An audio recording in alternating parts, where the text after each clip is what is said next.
Hello friends, welcome to the new episode of my channel. আমি অরিত্র। এখন এই ভিডিওর মধ্যে আমরা পুষ্পার ডে 5 বক্স অফিস কালেকশন নিয়ে কথা বলবো এবং তার সাথে কিছু লেটেস্ট আপডেটসও দেবো। তো প্রথমে যদি লেটেস্ট আপডেটসগুলো নিয়ে কথা বলে নিই, তো রকিং স্টার ইয়াসের যে ছবি টক্সিক, যে ছবিটা ডিরেক্ট করছেন গীতু মোহন দাস, তো সেই ছবিটা প্রথমে এপ্রিল 2025-এ আসার কথা ছিল, বাট ছবিটা পোস্টপন্ড হয়ে গেছে। এবার শোনা যাচ্ছে মেকার্সরা টার্গেট করছে ক্রিসমাস 2025। ইয়েস, ক্রিসমাস 2025 তারা টার্গেট করছে। তো ক্রিসমাসে মাইট বি টক্সিক ছবিটা রিলিজ করতে পারে এবং ক্রিসমাস রিলিজের জন্য এরকম বড় বাজেটের ছবির জন্য একদম পারফেক্ট একটা টাইম, বিকজ একটা বিশাল বড় উইন্ডো থাকে, ছুটির উইন্ডো থাকে, ফ্যামিলি অডিয়েন্স বেরোয়, তো সেটা একটা খুবই ভালো টাইম। তো যদি তার মধ্যে তারা কমপ্লিট করতে পারে খুবই ভালো হবে ব্যাপারটা। আপনাদের কি মনে হয় এই সময় ছবিটা রিলিজ করা উচিত কিনা অবশ্যই কমেন্ট সেকশনে জানাবেন। ভিডিওর পরবর্তী আপডেটটা হচ্ছে ইমতিয়াজ আলী এবং ফাহাদ ফাজিলের আপকামিং ছবিকে কেন্দ্র করে। তো এই ছবিটার মধ্যে তৃপ্তি দিমটি এবং ফাহাদ ফাজিলকে আমরা দেখতে পাবো স্ক্রিন শেয়ার করতে। ইমতিয়াজ আলী ছবিটা ডিরেক্ট করবেন। তো এই ছবির টাইটেল সম্পর্কে জানা যাচ্ছে, ছবিটার নাম হতে চলেছে ইডিয়েটস অফ ইস্তানবুল বলে। তো এটা আগে ইমতিয়াজ আলীর যে ছবিগুলো হয়, যে বিদেশি লোকেশনে শুট করা হয়, তো সেরকমই থাকতে চলেছে। হয়তো ইস্তানবুলে দুটো লোকের দেখা হবে, তাদের মধ্যে প্রেম ইত্যাদি হবে। তো দেখা যাক। তো এই রুটিন টেমপ্লেটটা তো থাকতে চলেছে, এটা টাইটেল থেকেই বোঝা যাচ্ছে। এবার তার মধ্যে কি মানে লেয়ারিং থাকে, সেটা কি ইনফিউজ করে ইমতিয়াজ আলী, সেটাই দেখার মতো বিষয় হবে। কারণ ইমতিয়াজ আলীর মানে সিনেমাতে মানে স্টোরি যে প্রচন্ড ডিপ, মানে স্টোরির মধ্যে নতুন কিছু সেরকম নয়, থিমেটিক্যাল এক্সপ্লোরেশন বা এক একটা মোমেন্টের যে এক্সপ্লোরেশন থাকে সেটা প্রচন্ড ডিপ হয়। তো দেখা যাক সেটা কি হয় আলটি। ভিডিওর পরবর্তী আপডেটটা হচ্ছে ধানুষকে কেন্দ্র করে। তো ধানুষকে আবার একটা হলিউড ছবিতে আমরা দেখতে পাবো। এই ছবিটা প্রডিউস করবে সোনি। ছবিটার নাম হতে চলেছে স্ট্রিট ফাইটার বলে, এবং সিডনি সুইনি বলে যে অ্যাক্ট্রেস, তাকে আমরা ধানুষের পাশে স্ক্রিন শেয়ার করতে দেখতে পাবো। এখনো অফিসিয়াল কোনো অ্যানাউন্সমেন্ট আসেনি, বাট এরকমই একটা খবর ঘোরাফেরা করছে। তো দেখা যাক। ধানুষ কিন্তু এর আগেও হলিউডে দুবার কাজ করেছে, একবার তো রুজো ব্রাদার্সদের সাথে করেছে, তারও আগে একটা ছবি করেছিল, সেটা সেইভাবে অতটা চলেনি। রুজো ব্রাদার্সদের সাথে যেটা করেছিল সেটা তো নেটফ্লিক্সে বিশাল বড় করে রিলিজ করেছিল, গ্রে ম্যানের কথা বলছি।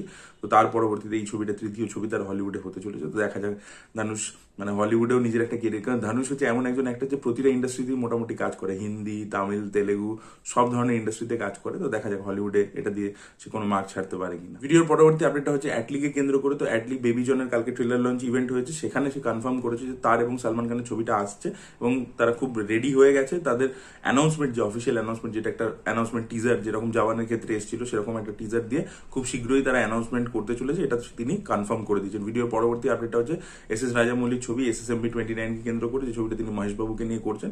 তো শোনা যাচ্ছে এবার এই ছবিটা কিন্তু দুটো পার্টে আসতে চলেছে। ছবিটা গল্পটা এতটা এক্সপান্সিভ হয়ে গেছে, মানে বড় এত গল্প হয়ে গেছে যে এটাকে দুটো পার্টে করা হবে এবং দুটো পার্ট মিলিয়ে ছবির বাজেট হবে 1000 কোটি টাকা। ইয়েস, 1000 কোটি টাকা। এবং ছবিটা কমপ্লিট হতে প্রায় 6 থেকে 7 বছর টাইম লাগবে, এরকমই একটা আপডেট উঠে আসে। এই জন্যই মেকার্সরা মানে স্ক্রিপ্টে যেহেতু কাজ করছে, তাই জন্যই তারা বেশি টাইম লাগাচ্ছে। এখনো ছবিটা অ্যানাউন্স হলো না, মাইট বি হয়তো সংক্রান্তিতে অ্যানাউন্সমেন্ট আসতে পারে, এরকম শোনা যাচ্ছে। লেটস সি কি হয়। এবার যদি আমরা পুষ্পার ডে 5 কালেকশন নিয়ে কথা বলি, মানে মানডে টেস্ট ছবিটা কিভাবে পাস করেছে জাস্ট ভাবুন।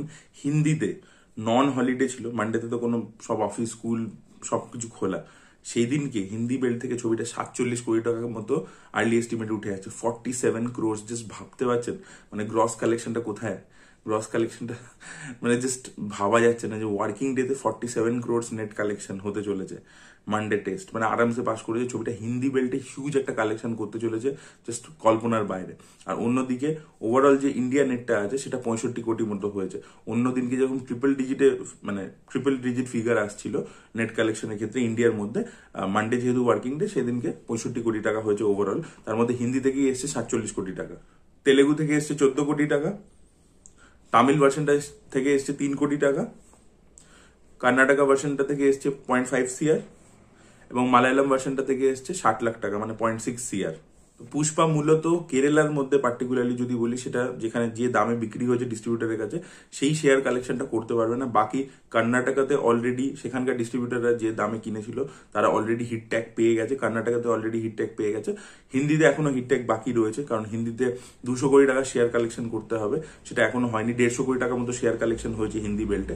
আর এছাড়া তেলেগুতেও এখনো ব্রেক ইভেন হয়নি, কিছু কিছু জায়গার মধ্যে হয়ে গেছে ব্রেক ইভেন, আর কিছু কিছু জায়গায় মানে অলমোস্ট ব্রেক ইভেন টাচ করছে আর কি, এরকম একটা পজিশনে চলে গেছে।